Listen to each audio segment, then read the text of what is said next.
सीधे आपको लाइव दिखाते हैं। भारतीय जनता पार्टी के स्थापना दिवस की बहुत बहुत बधाई। पार्टी की इस गौरवशाली यात्रा के आज 41 साल पूरे हो रहे हैं। ये 41 वर्ष इस बात के साक्षी हैं कि सेवा और समर्पण के साथ कोई पार्टी कैसे काम करती है। ये 41 वर्ष इस बात के साक्षी है कि सामान्य कार्यकर्ता का तप और त्याग, किसी भी दल को कहां से कहां पहुंचा सकता है। देश का शायद ही कोई राज्य होगा, कोई जिला होगा जहां पार्टी के लिए 2-2, 3-3 पीढ़ियां न खप गई हो। मैं इस अवसर पर जनसंघ से लेकर के भारतीय जनता पार्टी तक राष्ट्र सेवा के इस यज्ञ में अपना योगदान देने वाले हर व्यक्ति को आदरपूर्वक नमन करता हूं। डॉक्टर श्यामा प्रसाद मुखर्जी, पंडित दीनदयाल उपाध्याय जी, अटल बिहारी वाजपेयी जी, कुशाभाऊ ठाकरे जी, राजमाता सिंधिया जी, ऐसे अनगिनत महान व्यक्तित्वों को बीजेपी के प्रत्येक कार्यकर्ता की तरफ से मैं आदरपूर्वक श्रद्धांजलि देता हूं, श्रद्धा सुमन अर्पित करता हूं। पार्टी को आकार देने वाले, पार्टी को विस्तार देने वाले हमारे आदरणीय अडवाणी जी, आदरणीय मुरली मनोहर जोशी जी जैसे अनेकों वरिष्ठों का आशीर्वाद भी हमें लगातार मिलता रहा है। पार्टी को अपना जीवन समर्पित करने वाले ऐसे हर वरिष्ठ जन को भी मैं प्रणाम करता हूं। साथियों, भारतीय जनता पार्टी के लिए हमेशा ये मंत्र रहा है कि व्यक्ति से बड़ा दल और दल से बड़ा देश। ये परंपरा डॉक्टर श्यामा प्रसाद मुखर्जी से लेकर आज तक अनवरत चली आ रही है।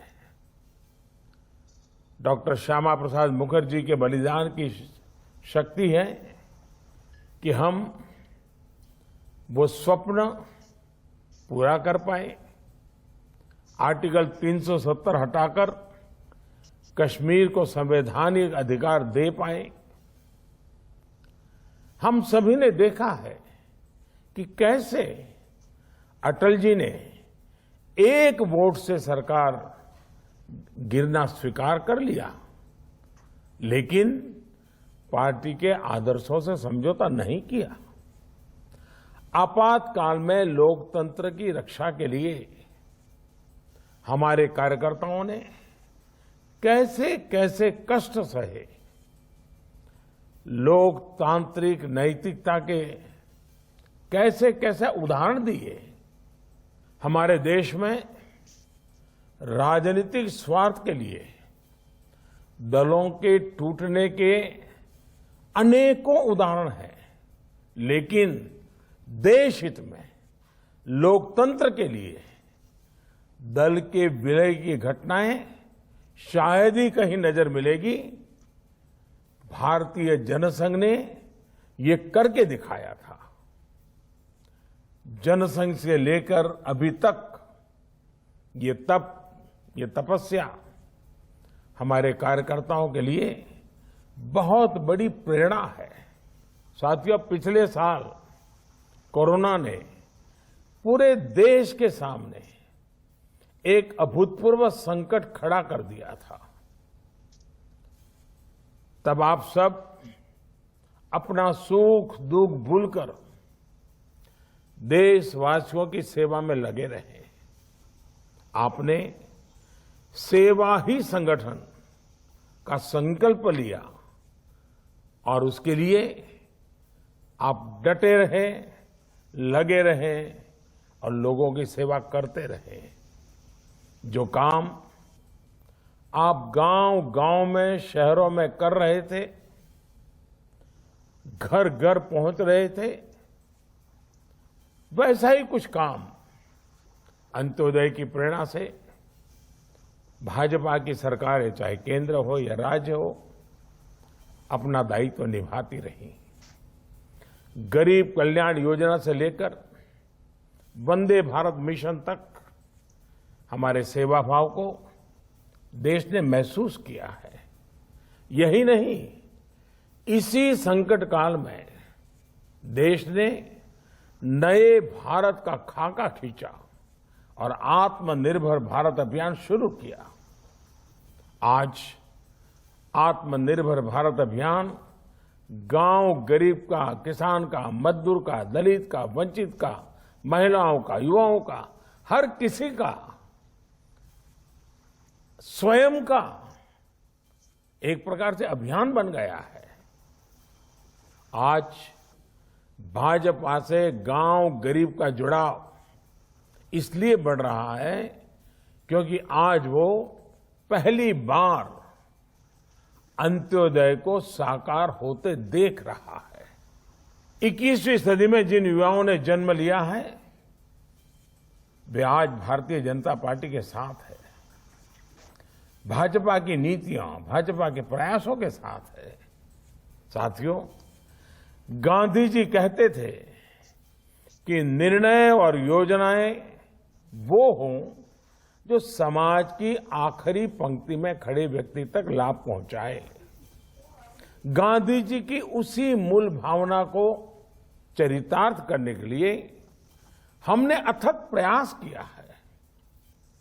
लास्ट माइल डिलीवरी हमारे यहां कहा जाता था, लेकिन आज देश का सामान्य मानवी लास्ट माइल डिलीवरी को साक्षात अनुभव कर रहा है।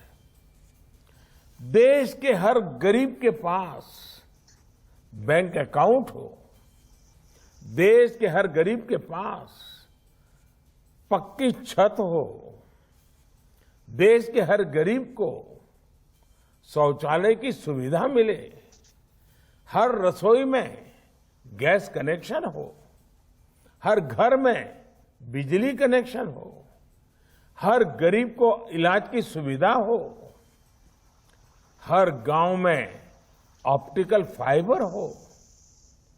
ऐसी अनगिनत बातें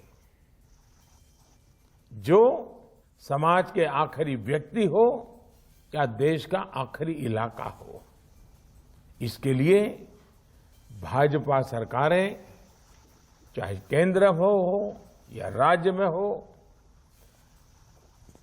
हम सब मिलकर के दिन रात मेहनत की है, अपने लक्ष्यों को पाकर दिखाया है। और इन निर्णयों को, इन योजनाओं के शुरू करने के पीछे सबसे बड़ी वजह यही है कि हम संगठन में रहते हुए भी ऐसे ही कार्य करते करते करते आगे बढ़ रहे हैं। इसलिए जब सरकार में आते हैं तो और तेज गति से इस दिशा में काम करते हैं।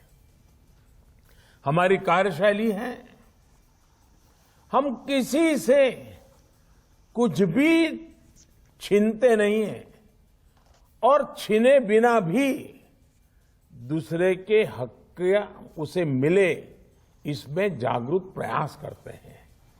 हम हर व्यक्ति तक पहुंचते हैं, उसकी आवश्यकता पर पूरी संवेदनशीलता से काम करते हैं। साथियों, हमारे देश में 80% से ज्यादा छोटे किसान हैं। इन किसानों की संख्या 10 करोड़ से भी अधिक है। पहले जो सरकारें रहीं, उनकी प्राथमिकताओं में ये छोटे किसान, इन छोटे किसानों की जरूरतें ये कभी नहीं रही, लेकिन बीते वर्षों में हमारी सरकार की कृषि से जुड़ी हर योजना के केंद्र में छोटे किसान रहे। चाहे नए कृषि कानून हो, पीएम किसान सम्मान निधि हो, किसान उत्पाद संगठन की व्यवस्था हो, फसल बीमा योजना में सुधार करना हो, प्राकृतिक आपदा के समय किसानों को ज्यादा मुआवजा सुनिश्चित करना हो, हर खेत को पानी की योजना हो, या फिर यूरिया की नीम कोटिंग, ऐसे हर निर्णय का सबसे बड़ा लाभ देश के छोटे किसानों को हुआ है। साथियों, बीते वर्षों में हमारी सरकार के हर काम में, हर योजना में महिलाओं को प्राथमिकता दी गई है। चाहे 3 तलाक के खिलाफ कानून हो, गर्भवती महिलाओं को 26 सप्ताह की छुट्टी हो, घर की रजिस्ट्री में महिलाओं को प्राथमिकता देने की बात हो, स्वच्छ भारत मिशन हो, उज्ज्वला योजना हो, मुद्रा योजना के तहत बिना गारंटी ऋण देना हो, रेहड़ी पटरी वालों के लिए पीएम स्वनिधि योजना हो, सभी का लाभ प्रमुख रूप से हमारे देश की महिलाओं को, माताओं को, बहनों को मिला है। साथियों, हमारे देश में सरकारों का मूल्यांकन, सरकार की शक्ति का आकलन, सरकार के परफॉर्मेंस की बातें ज्यादातर कौन सरकार कितनी बड़ी घोषणा करती रही है उसके ही आसपास रही है। लेकिन पहली बार ये मानदंड बदल रहे हैं, अवधारणा बदली है। हमारी सरकार का मूल्यांकन उसके डिलीवरी सिस्टम से हो रहा है। नीतियां भी, नीयत भी और आखिरी इंसान तक उस निर्णय को पहुंचाना, उस सुविधा को पहुंचाना, हकदार को हक पहुंचाना, ये हमारी सरकार की विशेषता रही है। ये देश में सरकारों के कामकाज का नया मूल मंत्र रहा है। बावजूद इसके दुर्भाग्य ये है कि भाजपा अगर चुनाव जीते तो इसे चुनाव जीतने की मशीन कहा जाता है, लेकिन दूसरे जब चुनाव जीतते हैं तो पार्टी की वाहवाही, नेताओं की वाहवाही, न जाने क्या क्या कहा जाता है। इस तरह के 2 मापदंड हम देख रहे हैं। जो लोग कहते हैं कि बीजेपी चुनाव जीतने की मशीन है, वो एक प्रकार से भारत के लोकतंत्र की जो परिपक्वता है उसको समझ ही नहीं पाते हैं। वो भारत के नागरिकों की जो सूझबूझ है उसका आकलन ही नहीं कर पाते हैं। वो उनके समझ के परे हैं। वो भारत के नागरिकों की आशा, अपेक्षाएं और उनके सपनों उसे कभी भी समझ नहीं पाते हैं। सच्चाई ये है कि बीजेपी चुनाव जीतने की मशीन नहीं, देश और देशवासियों का दिल जीतने वाला एक अविरल, अनवरत अभियान है। हम 5 साल तक ईमानदारी से जनता की सेवा करते हैं। सरकार में हो तब, सरकार में न हो तब, हर परिस्थिति में हम जनता से जुड़े रहते हैं, जनता के लिए जीते रहते हैं। और सच्चाई ये है कि हम कभी गर्व नहीं करते कि हमारा दल जीता। हम हमेशा इस बात का गर्व करते हैं कि देश के लोगों ने हमें जिताया। साथियों, अंग्रेजी में एक कहावत होती है, टिप ऑफ द आइसबर्ग। हमारी पार्टी में भी एक टिप ऑफ द आइसबर्ग है।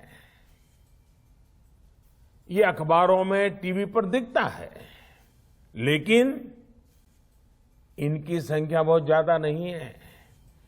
लेकिन एक बहुत बड़ी संख्या जो नजर नहीं आती है, भाजपा के उन कार्यकर्ताओं की है जो आमतौर पर दिखाई नहीं देती हैं, लेकिन वो जमीन पर रह करके काम करती है।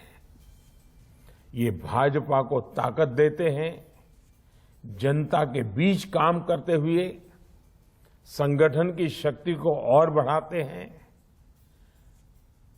अपने जीवन से, अपने आचरण से, अपने प्रयासों से वो जनता का दिल जीतने का काम अविरत करते रहते हैं। इन्हीं के प्रयासों से आज भाजपा दुनिया की सबसे बड़ी पार्टी है। आज आम जनमानस ने ये महसूस करता है कि भाजपा सरकार का मतलब है राष्ट्र निर्माण के लिए सही नीति, साफ नियत और सटीक निर्णय। भाजपा आने का मतलब है राष्ट्र प्रथम, नेशन फर्स्ट। भाजपा आने का मतलब है देश हित से समझौता नहीं, देश की सुरक्षा सर्वोपरि। भाजपा आने का मतलब है वंशवाद, परिवारवाद की राजनीति से मुक्ति। भाजपा आने का मतलब है योग्यता को अवसर। भाजपा आने का मतलब है पारदर्शिता, गुड गवर्नेंस। भाजपा यानी सबका साथ, सबका विकास, सबका विश्वास। आज भाजपा भारत की विविधता की, अनेकता में एकता की प्रतीक बन गई है। हम हर क्षेत्र, हर भाषा, हर संप्रदाय और हर देशवासी को जोड़कर आगे बढ़ रहे हैं। आज भाजपा से गरीब भी जुड़ा है, मध्यम वर्ग भी हमारे साथ है। हम शहर में भी हैं और गांव में भी है। बीजेपी आज नेशनल इंटरेस्ट की भी पार्टी है और क्षेत्रीय आकांक्षाओं की भी पार्टी है। साथियों, हमारे जो संस्कार है, हम राजनीतिक छुआछूत में विश्वास नहीं करते हैं। इसलिए हम सरदार पटेल को समर्पित स्टैच्यू ऑफ यूनिटी बनाकर गर्व महसूस करते हैं। इसलिए हम बाबा साहब आम्बेडकर के लिए पंचतीर्थ का निर्माण कर गर्व करते हैं। हम खुले दिल से भाजपा के घोर विरोधी रहे व्यक्तियों का भी सम्मान करते हैं, उन्हें सम्मान देते हैं। भारत रत्न से लेकर पद्म पुरस्कार इसका उदाहरण है। पद्म पुरस्कारों में हमने जो बदलाव किए हैं वो तो अपने आप में पूरी एक गाथा है।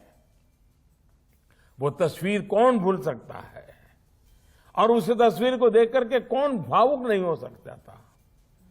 जब पैर में जूते नहीं होते हैं और कोई वृद्ध मां राष्ट्रपति के हाथों सम्मान प्राप्त करती है, ऐसा हम कैसे कर पाते हैं? अननोन लोगों को, जिनके कार्य को पहचानना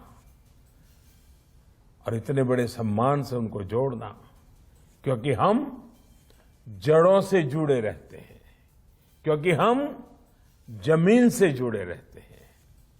पद्म पुरस्कार सरकार का निर्णय तो है ही, लेकिन इस निर्णय के पीछे भाजपा की कार्यशैली और भाजपा के संस्कार है। साथियों, ये भाजपा ही है जहां कार्यकर्ता अपना तन, मन, धन देकर पार्टी की सेवा करते हैं। सैकड़ों कार्यकर्ता पार्टी के लिए अपना बलिदान दे चुके हैं। सैकड़ों कार्यकर्ताओं को मौत के घाट उतार दिया गया है। केरल और पश्चिम बंगाल जैसे राज्यों में हमारे कार्यकर्ताओं को धमकियां दी जाती हैं, उन पर हमले होते हैं, उनके परिवार पर हमले होते हैं, लेकिन देश के लिए जीना मरना, एक विचारधारा को लेकर के अड़े रहना, डटे रहना, यही तो भारतीय जनता पार्टी के कार्यकर्ता की विशेषता है। वहीं दूसरी तरफ वंशवाद और परिवारवाद का हश्र भी 21वीं सदी का भारत देख रहा है। स्थानीय आकांक्षाओं के सहारे जो स्थानीय पार्टियां खड़ी हुई, बाद में वो भी एक परिवार की, एक दो लोगों की पार्टियां बनकर रह गई। नतीजा आज सामने है। ऐसी पार्टियों ने जो नकली सेकुलरिज्म का नकाब पहन रखा था, वो भी उतरना शुरू हो गया है। सेकुलरिज्म का हमारे यहां मतलब बना दिया गया है कि कुछ ही लोगों के लिए योजनाएं, कुछ ही लोगों के लिए फेवर, वोट बैंक के हिसाब से नीतियां। जो सबके लिए योजना बनाता है, सबके अधिकार की बात करता हो, सबके लिए काम करता हो, उसे ये लोग कम्युनल कहते कहते थकते नहीं है। लेकिन सबका साथ, सबका विकास, सबका विश्वास के मंत्र ने आज इन परिभाषाओं को बदलना शुरू कर दिया है। साथियों, आज इस अवसर पर मैं बीजेपी के प्रत्येक कार्यकर्ता का ध्यान एक बहुत ही गंभीर चुनौती की तरफ भी ले जाना चाहता हूं। आपने देखा होगा, एक ऐसे प्रकार का सिलसिला शुरू हुआ है, एक नई प्रकार की व्यूहरचना सार्वजनिक जीवन में आई है। और क्या है? आज गलत नैरेटिव बनाए जाते हैं। कभी सीए को लेकर, कभी कृषि कानूनों को लेकर, कभी लेबर लॉ को लेकर। बीजेपी के प्रत्येक कार्यकर्ता को समझना होगा कि इसके पीछे सोची समझी राजनीति है। ये एक बहुत बड़ा षड्यंत्र है। इसका मतलब है देश में राजनीतिक अस्थिरता पैदा करना। इसलिए देश में तरह तरह की अफवाहें फैलाई जाती हैं, भ्रम फैलाए जाते हैं, झूठ फैलाया जाता है, काल्पनिक भय की मायाजाल खड़ी कर दी जाती है। कभी कहा जाता है कि संविधान बदल दिया जाएगा, कभी कहा जाता है आरक्षण समाप्त कर दिया जाएगा, कभी कहा जाता है नागरिकता छीन ली जाएगी, कभी कहा जाता है किसानों की जमीन छीन ली जाएगी।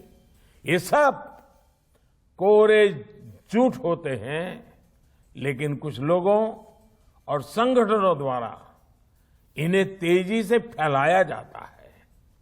हमें इस विषय में बहुत अधिक चौकन्ना रहने की जरूरत है।